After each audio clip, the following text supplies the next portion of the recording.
Hello and welcome to my video where I'm going to show you how to make a cape or a cloak from 1 metre of fabric. I'd already bought 1 metre of red crushed velvet when I decided I wanted to make a cape, and all of the tutorials I saw online used more fabric than that, so I decided to work out how to use just 1 metre. Here are the materials you're going to need.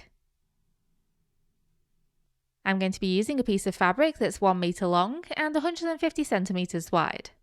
If you're using a yard rather than a metre, try and find fabric that's 60 inches wide.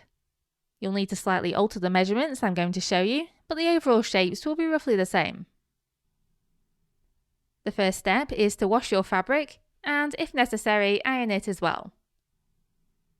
Here is a diagram showing how we're going to cut up our piece of fabric.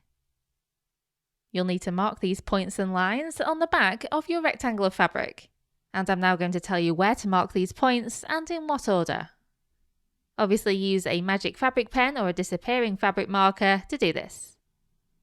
You first need to mark the blue points, which are halfway across the longest sides of the fabric.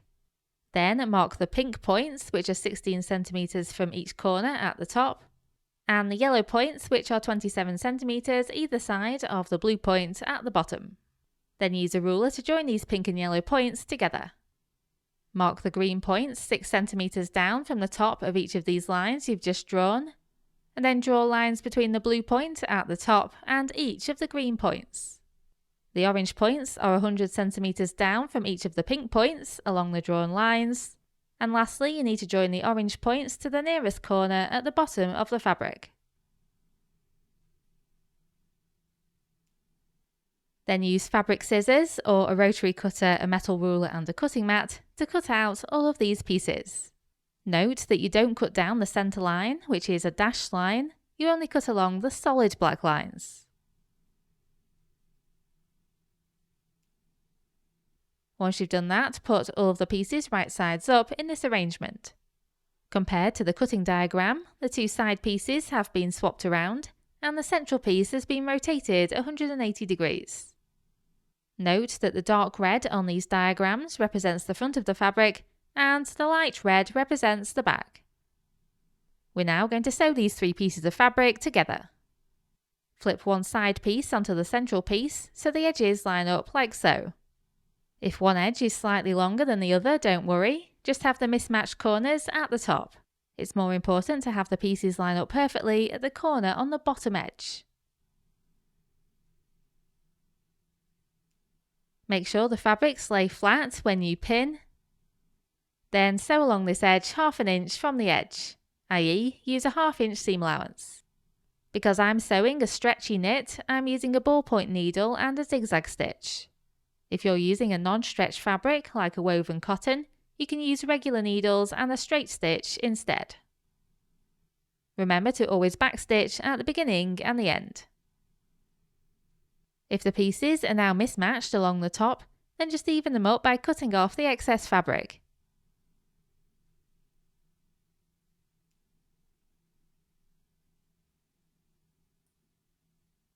Repeat the same on the other side and this will be the result.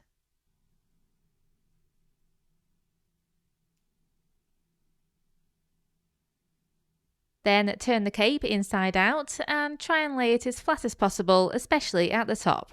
You want the top edges to line up like so. Now measure around the neck of the person who will wear the cape, and then half this amount. This will be the width of the opening at the top of the cape. Half that measurement again, so you basically have 1/4 of your neck circumference measurement. Mark this distance either side of the opening at the top of the cape.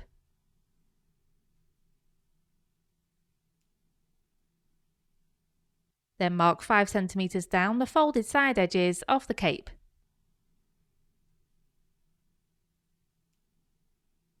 You should now have marks where these blue dots are. Then join these dots together with lines. In order to not get pointy shoulders, you'll want to then draw a smooth curved line from each of these straight lines, and these lines should end a further 5 centimetres or so down the sides. This doesn't need to be exact, but the line should be as close to symmetrical as you can get. Pin along these lines, trying to keep the fabric as flat and as unwrinkled as possible. Then sew along these lines. As before, I'm using zigzag stitch. Remember, you don't sew over the pins, you just need to remove them as you go. Use pinking shears, ideally, or just fabric scissors, to then cut off the excess fabric about ½ inch away from the line you just sewed. You'll then have something that looks a bit like this. At this point, it is a good idea to check the fit of the cape to see if you like it, and make alterations if you don't. Next, we need to hem all of the way around the cape. Note that you don't need to hem if you're using a non-fraying fabric like fleece. So to hem, you need to fold ½ inch of fabric over along every edge, and pin these edges in place. If you're using a woven fabric, I would recommend pressing these hems with an iron first to make them neater and easier. Then sew the hems in place, using the same stitch you've been using all along. Again, backstitch at the beginning and the end.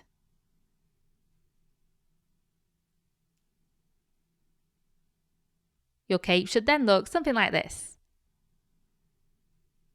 Because of how the pieces go together, you won't be able to fold over enough fabric in some areas along the top, so don't worry if you can't get an even hem. Just try to make it as neat as you can. If you plan to add a clasp, toggle or button fastening, add that to the top corners of the front of your cape now, and then your cape will be complete. If you'd rather add a drawstring neckline, you'll now need to fold over the top of the cape, wrong sides together, to basically make a tube of fabric. So fold over the top edge of the central section, as shown, by just enough to allow your chosen cord or ribbon to slide easily through. This will be at least ½ inch more than the diameter of your cord. I folded mine over by about an inch. Pin and sew 1/4 inch from the hemmed edge, backstitching at the beginning and the end. This will create a channel. Making the channels at the top of the side sections is a bit trickier because we've sewn shoulder shaping and this prevents the top edges from folding over as we need them to. So we need to unpick a bit of the shoulder shaping using a seam ripper. Unpick just enough of the stitching to fold over the top by 1 inch, or however wide you need your channel to be.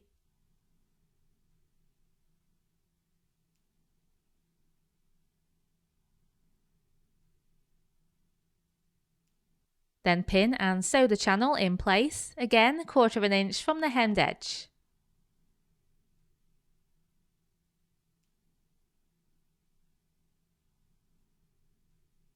Repeat the same at the top of the other side panel as well.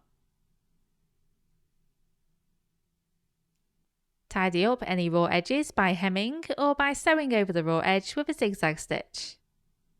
Also reinforce where the shoulder shaping starts to prevent unravelling. You should then have 3 channels like so. Then thread your cord or ribbon through these channels. The easiest way to do this is to attach a safety pin to one end and then guide the pin through the channels.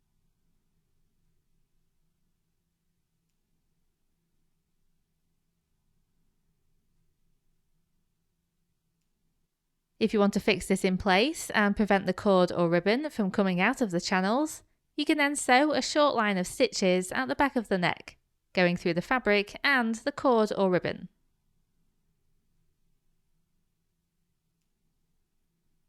Note that if you don't want to do shoulder shaping at all, you could just cut straight across the top of the cape, like so, just before the hemming step. Then, to make the drawstring channel, you would need to fold over the entire top edge and sew it in place. And that's it, your cape or cloak is now complete. You could also decorate the cape if you wish. For instance, you could use the applique technique to add fabric stars or moon shapes. And that's it, that's how you make a cape from 1 metre of fabric.